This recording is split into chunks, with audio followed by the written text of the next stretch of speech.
Hey, what's up, guys? Little man with a big opinion here. So, this is a prepping channel, but most of what I'm going to talk about in this video is related to the Second Amendment, specifically new information that I've listened to other YouTubers talk about. I've read a couple of articles, and I was going to put the information out on my channel as well.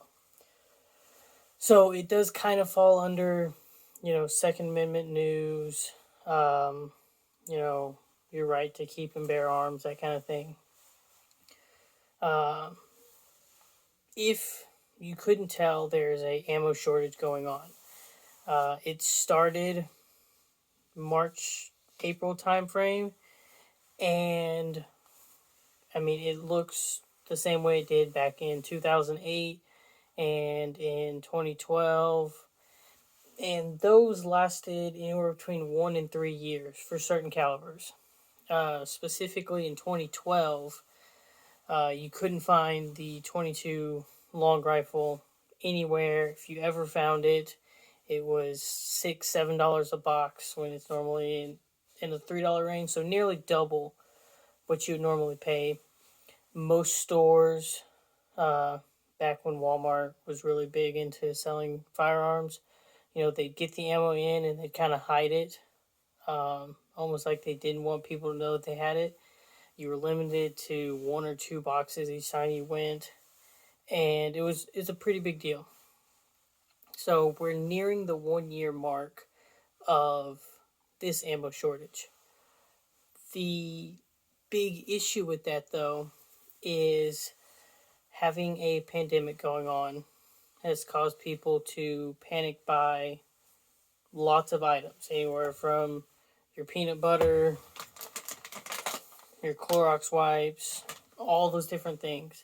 People are stocking up. They don't know the next time it'll be on the shelves.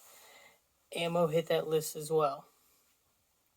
So the only place that I've been able to find ammo these days is my local gun store.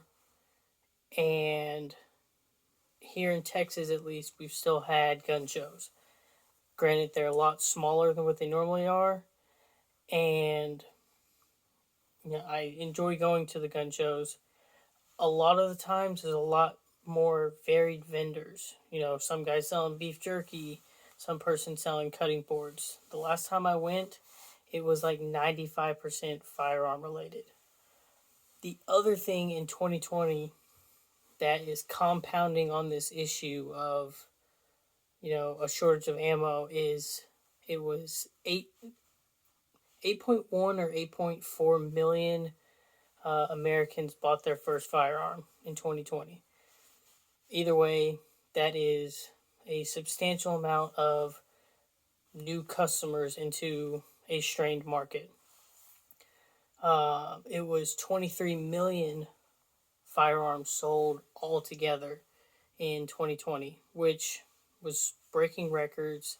I mean, on top of, and then the next compounding issue is an election where it seems like a Democratic candidate will win. So, pandemic, panic buying, tons of new gun owners, an election, the civil unrest that's been going on, all of these different factors factor into preppers and getting your ammunition. So now that all of that is out of the way, the next bit of information is back in March, most of the gun manufacturers said we should be caught up by the end of January of 2021. Now they're saying the summer, and some are even predicting the entirety of 2021 is looking like there's going to be scarce amounts of ammo. You'll make 40 trips to Academy and maybe pick up ammo twice. I don't know. But as a prepper, now's the perfect time.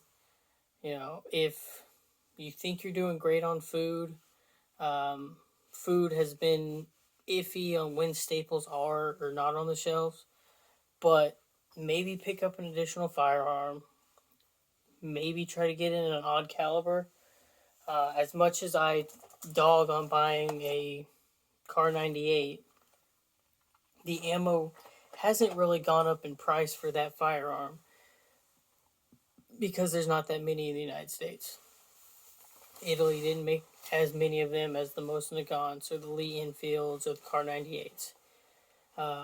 So try to get away from a popular caliber, 9mm, 45 ACP, 308, and the 223-556. The other option that might have been readily available for you 6 months ago was reloading your ammunition. The big issue with that is, say, Remington or Midway USA are the people selling the ammunition. Well, they will make more money not selling you the primers. Where if they save their 100 primers and use those components to make more bullets, then they will make more money, and it's a little bit more in demand. A lot of people don't have the reloading bench, the setup to pump out your ammunition. And my local academy only ever carried a handful of like the really simple lead press, and every time I've gone, they have like the 338 Lapua dies. They have a 458 SOCOM die, but they don't have 308, 223.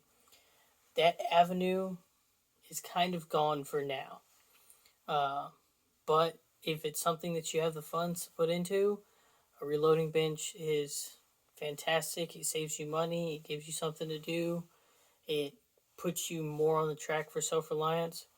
But if you can't buy the whole bullet because manufacturers are behind, then you're probably not going to be able to buy the bullet, the brass, casing, the primer, and the charge for it. Probably not going to happen. So treat it just like any other time that there's been an ammo shortage. Get what you can. Maybe you need to rework your training schedule. Maybe you're someone that could dump a few hundred rounds downrange, whether it's stationary square targets or you were incorporating, buddy team live fire stuff. Maybe you used to put in a couple hundred rounds, once a month. You should probably scale that down unless you have the funds to pay the increased price for some of this ammo. Like at the cheapest point, steel case ammo for me was $5-6. The 20 round box equivalent, I'm talking about 5.56 or 223. It was $7 or $8. The cheapest I've seen it, even close to that range, you're buying 250 or 500 rounds, and it would come out to about $10 a box. So the prices are still up. Preppers, we love our firearms. We like our guns. But at least for me, I'm going to hold off on the training. I shoot, the alternate C shoot for the Army. I've done that before. For school, we did it once a semester. A couple of weekends training, so I didn't pay for that ammo.